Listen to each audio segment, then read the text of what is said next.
This is the Sufi'cient podcast, your go-to place to living your soul's truth with courage, trust, and freedom.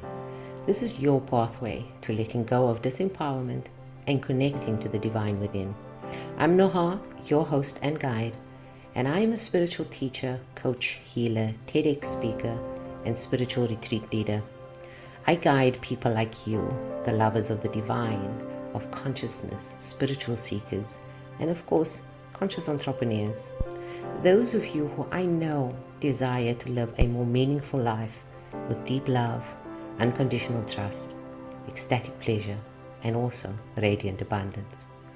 It is right here where we reflect out loud on matters of the heart and soul, and of course, with practical applications towards a fulfilling and authentic life. So let's take a deep breath in as we center ourselves, and let's begin.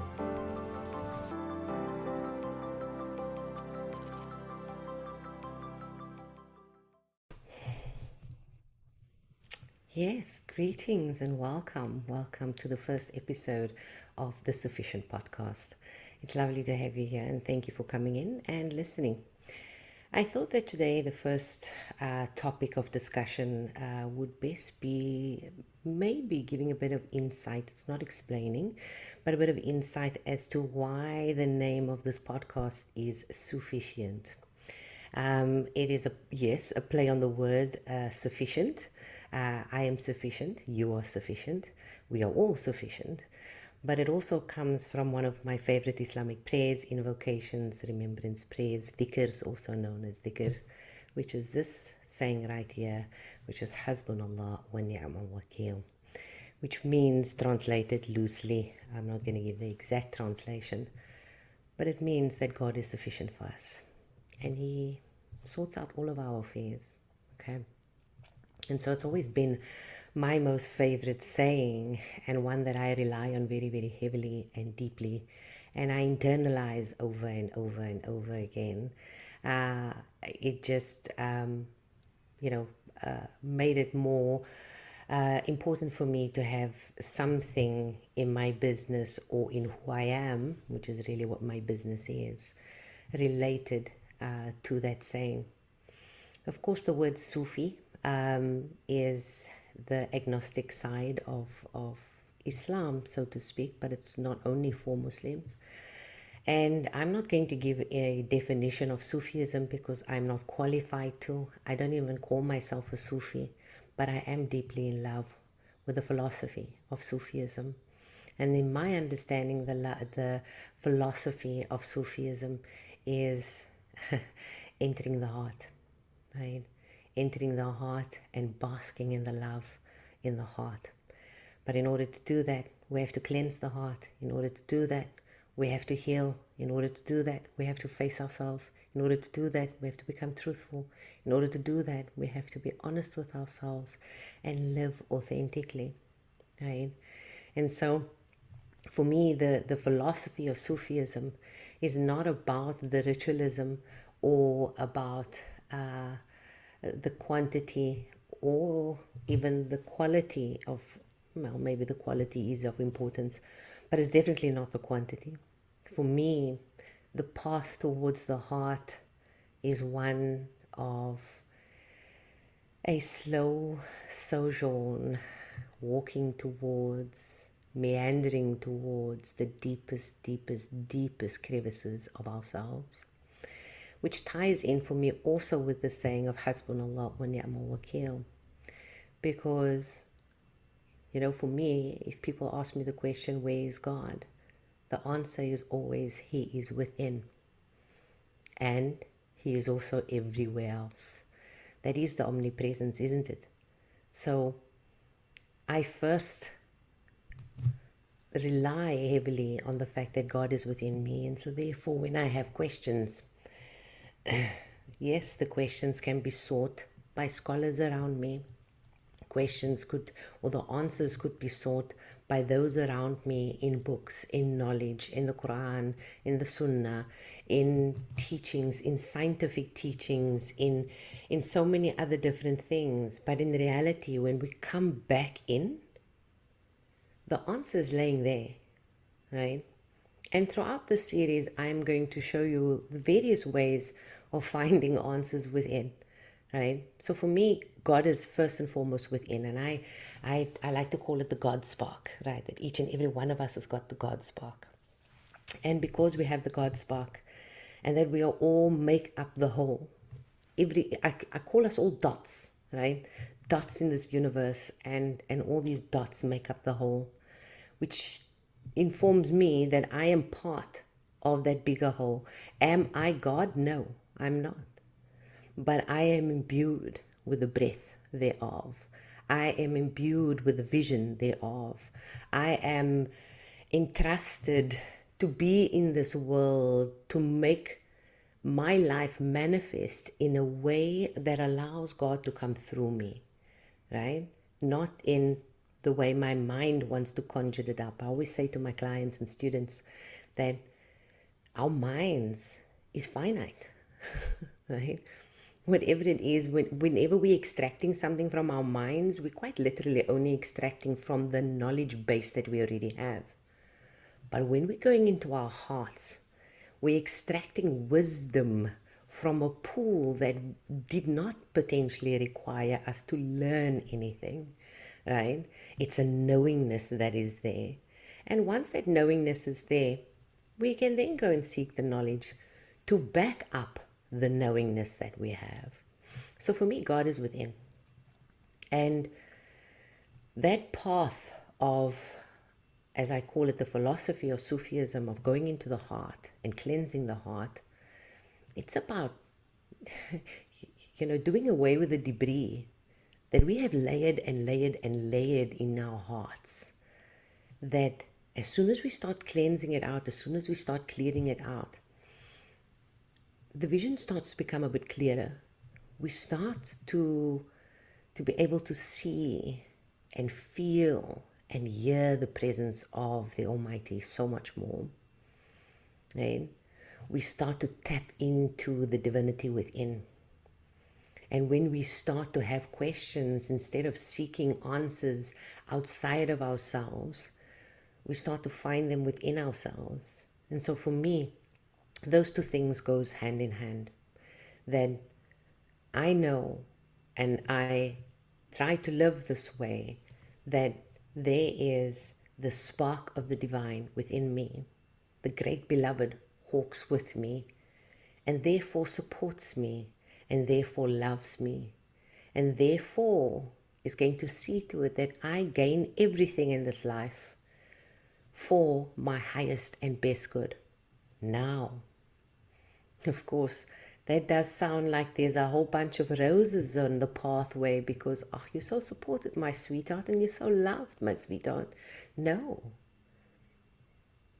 This entire universe, this entire world, including God, is both sides of the polarity. It's good and bad. It's night and day. It's light and dark. It's light and shadow. Right?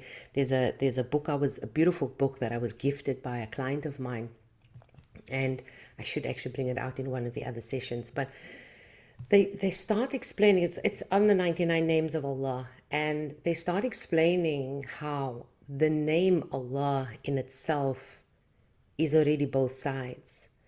Because when you say Al-Wadud, for example, the Al in the name Wadud is to signify affirmation. It's to affirm someone higher. It's to affirm that this is the love, right? And so Al means to affirm. But La, ask anyone that has got a smidgen of Arabic, and I don't speak Arabic, but just a smidgen of Arabic. La means no, right? So Allah is affirming and negation all in one, which is beautiful as far as I'm concerned, because, we walk around with these blinkers assuming that life should be all positive, right? And again, this positive psychology industry that we have co-created, by the way, I mean, all of us has co-created it, is a sham, to be honest, right? In a nutshell. In reality, it is a sham because no one individual and no one experience, no one event in life is only positive, right? So that bed of roses that I'm talking about, because I'm so loved, because I'm so supported, it's not just going to give me things that is of a positive nature. It's going to give me negative experiences. It's going to give me tumultuous times. It's going to give me extreme challenges or slight challenges.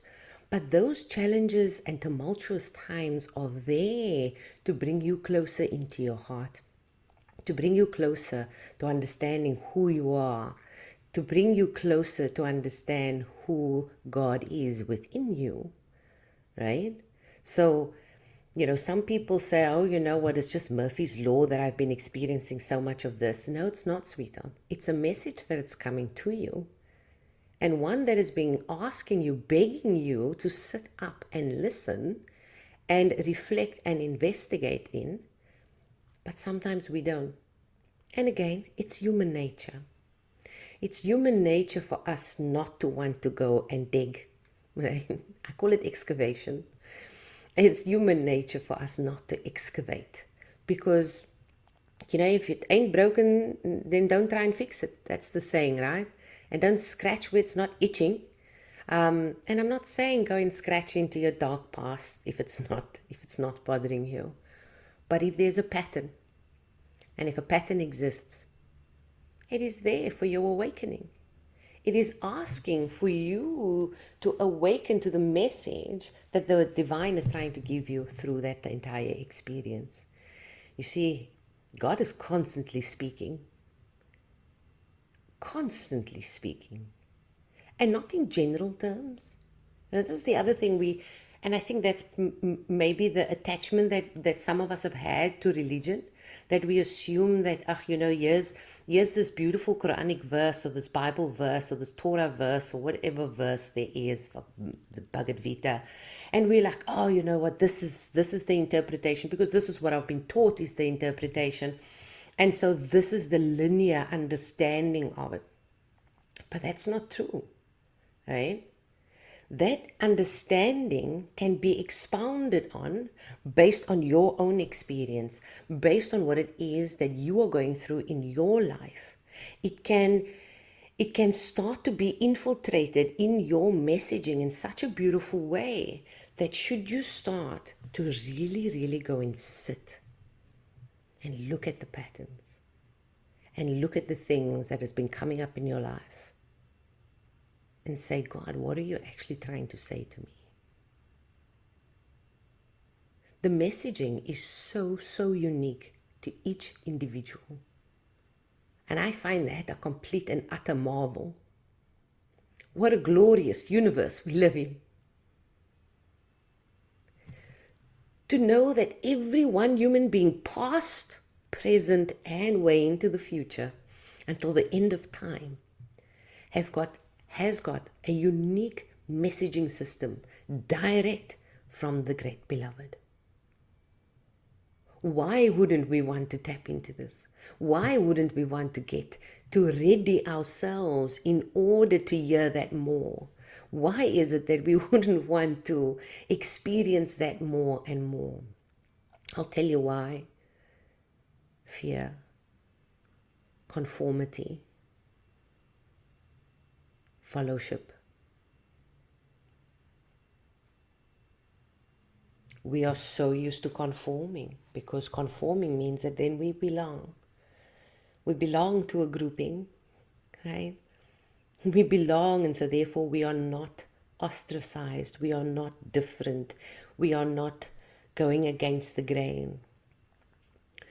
Don't get me wrong, there's nothing wrong in conformity. There's also nothing wrong with being different and going against the grain, provided that you have a knowing and an understanding that that is your truth and that that is your unique messaging, right? No one else can dictate for you what is your right and wrong. But the proviso there is that you need to know what your right and wrong is. You can't just willy-nilly adapt or adopt someone else's right and wrong and say, oh, that makes sense, so now it's my right too. No. right? So this beautiful path that we're walking with constant support and constant guidance. For me, I have maybe I just have a vivid imagination, but I have the vision of I'm being guided and supported and protected from the front, from the back, from the left, from the right, from below and above, right? All around. That doesn't mean that I don't become fearful, because of course my humanness allows me to become fearful and scared, right?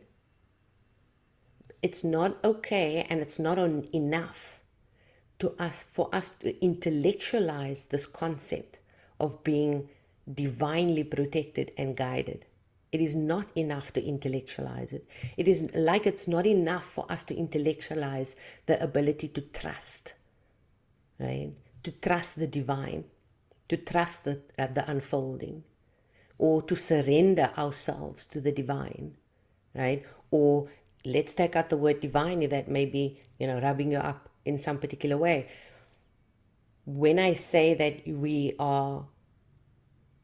it's not enough for us to intellectualize surrendering to the flow of the universe, for example, right? You are never going to get into a state of flow or surrender or trust from a space of intellectualizing. It is a practice. And with any practice, it requires you going to a particular gym, right? And I'm not talking about pumping your muscles, but I am talking about practicing the muscle of surrender. To take that theory into practice and say, hold on a second, today, I'm going to see how much I can just fall into the flow, where I don't need to ask myself questions of like, okay, but no, wasn't it the other direction? No, I'm just going to flow. I'm going to see where I'm going, right? To be surprised. It's also not okay or enough for us just to be surprised, but to be able to awaken our awareness and our observation. To not just see with the eyes, but to see with the inner heart all of the things that surround us. Because again, there is absolutely no coincidence in this world. None whatsoever. There's no coincidence that you're listening to this right now. I can guarantee you that. The person you last sat with next to, coincidentally at a function or an event, that was no coincidence. The person you last saw driving past you and you thought, oh, hold on. No coincidence. Right? Do we need to delve into the depth of the message for every observation that we have? No, that would tire us to no end, right? But when we are trying to figure something out, when we are trying to walk a path of healing, when we are trying to walk a path of recalibration, as I'd like to call it, then the observation becomes a bit more, I won't say intensified, but required. The observation becomes more required. Okay. So again, this podcast, as you may have picked up by now, is my musings, right? But it's my musings that's coming from my learning, from my knowing, also from my experience, right? And I probably rely more on my experience than I do my knowledge, right? And I have had the depth of experiences in life, some amazing ones and some not so amazing ones, as I'm sure has been in your life as well. And I think that is probably the important part for each and every one of us, to know that we have all been through the highs and the lows. It's what we do with it that determines how we move forward. Our life here on this earth is to become more, but there's some T's and C's in the moreness. Us becoming more is not about gathering more, It's not about gaining more, right? If you find yourself gaining more, hallelujah, right? But becoming more means that your heart can handle more love, more compassion, more kindness, more fulfillment, more contentment, more bliss, right? Where you have more experiences that light up your soul. I can guarantee you, once you start living in that way where you are having more of those experiences, you will almost automatically start having more of whatever other materiality you may have or choose to have in your life. So this life is about more, but it's becoming more of who you are, more of who you've originally, as birth, as a soul plan, came here to be, right? Throughout our lives, we have created so many wonderful robes, right? And veils, cloaking ourselves, in hiding, in diminishing ourselves, in playing small. And, you know, throughout those years that we've been playing small, we've lost the knowingness of our magnificence. We've lost the knowingness of our birthright to be extraordinary. And again, when I speak about magnificence and extraordinary, I'm not saying that you must become an influencer. In fact, please don't. Right? When you live and truly be in your magnificence and your extraordinariness, if that's a word, your impact in this world expands. Your legacy expands. Your ability to be a vehicle, a hand helping up for others becomes greater. You become a vessel to be used for the greater good of humanity. And yeah, sometime later on in this podcast, I am going to talk about how does that convert to money, right? Because quite frankly, life costs money and everybody wants to know that. I can't live a pauper and just be an impactful person, right? Well, it is possible, but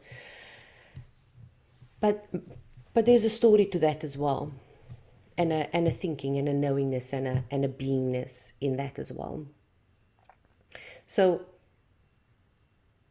you are here to be magnificent. You are here to be extraordinary. Why? Because you are God's spark.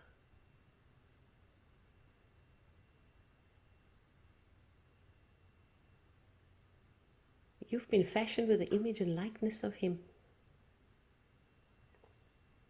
And He's closer to you than your jugular vein.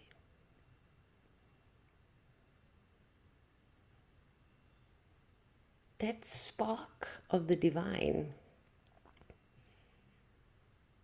is nestled in the depth of your heart. And that spark alone is what gives you permission to be extraordinary. Is what gives you permission to be magnificent. You and I both. So, our job is to find all of the ways to get closer to that crevice, to get closer to that depth of that heart, so that we can truly bask in the beauty that is that spark in the depth of our hearts. And once we do that, I've reached it a few times. I can't say that I'm there all of the time. I am a human in progress, right? Permanently under construction and in progress. But my God, what a beautiful experience. What a heart exploding, soul satisfying experience to be able to rest in that beautiful space where you feel as if you are floating in the vastness of oceans. And why I know I'm not there all the time is because I've got too much of my humanness that I'm still wrestling with from time to time, as I'm sure you are too. It took me, so let me also just say this, I think it's been taking me almost 4 or 5 years to get this podcast out. Can you believe it? 5 years? And that just basically came from the fear of judgment, right? Because I know that my message isn't mainstream Islam, and my message isn't also mainstream esoteric, if there is such a thing as a mainstream. I've got things to say, and sometimes it's going to rub people up the wrong way, and I needed to be okay with it, and it took me a long, hot minute to be okay with it. I finally am. But even that, there's a story. I went through an entire year of physical health issues to point me in that direction, which I will share again at some point when we start talking about the body's response to our path, okay? But it took me a long, hot minute to get here. But here I am, finally here, right? Because again, the intellectualizing of I am divinely protected and supported, which I know in other parts of my life, in other experiences of my life, I totally get that, right? And I can rest and surrender into it. But there's certain parts that I was like, I don't know about this part, eh? This part, I'm a scaredy cat. And it was this. It was coming out with my fullest and most authentic expression, right? By the way, my most authentic expression is probably going to have the F-bomb for a few times, right? Because that's in my natural expression. It's how I clear my throat chakra. So don't mind me. I'm never cussing at you, and I don't even actually believe that I'm cussing. Actually, I just feel that I'm clearing my throat. So, yeah, this has been the journey of Sufi'cient. Sufi'cient has got a number of things that is tied, not tied, but maybe accompanies this brand that I'm slowly building. The podcast was one of the first things. I've done some clothing in the line of clothing before, but I've never advertised it, so that's coming soon. But Sufi'cient I hold very, very dear to me, because I wanted, and I still do, I want people to have an opportunity, if they so choose, to live from the heart. If they so choose to follow what their soul is directing them to do, because their soul is the depth of divinity, of God. And so my aim really with Sufi'cient is to help people move from that state of potential mediocrity, right? Of living the same existence day in and day out, this humdrumness, right? And move from there to something beyond the extraordinary, right? To move towards transcendence, right? The word transcendence I'm always so drawn to, because it means beyond extraordinary. It's that momentary experience of where you have gone beyond the limit of what you and others potentially as well thought you could go, right? It's to take you beyond the glass ceiling. That's transcendence. And so maybe it's a big aim, maybe it's a big goal, but hey, if it stretches, it's good, eh? So I hope that you're going to join me along the way. I hope that you're going to enjoy this podcast with me, and I hope that you're going to engage with me as well.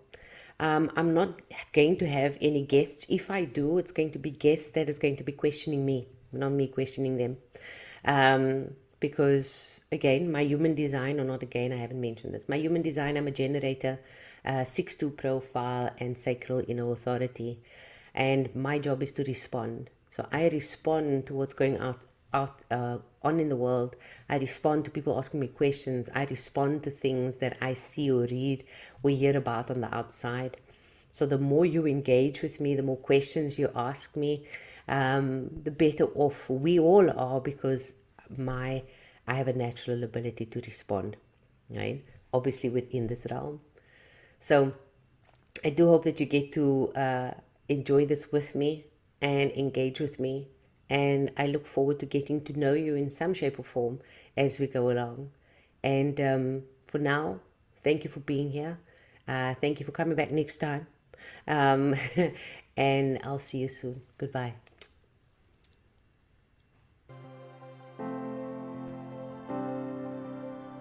And that's a wrap for this week's episode of the Sufi'cient podcast with me, Noha.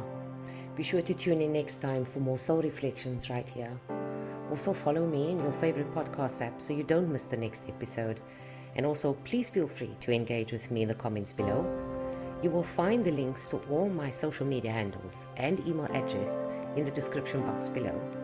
And of course, most importantly, if you feel the content can be helpful to someone you know, please share it with them. Right. That's it. I'm out. This has been the Sufi'cient podcast, and I'm your host, Noha. Thank you for listening. Until next time, peace and blessings be unto you.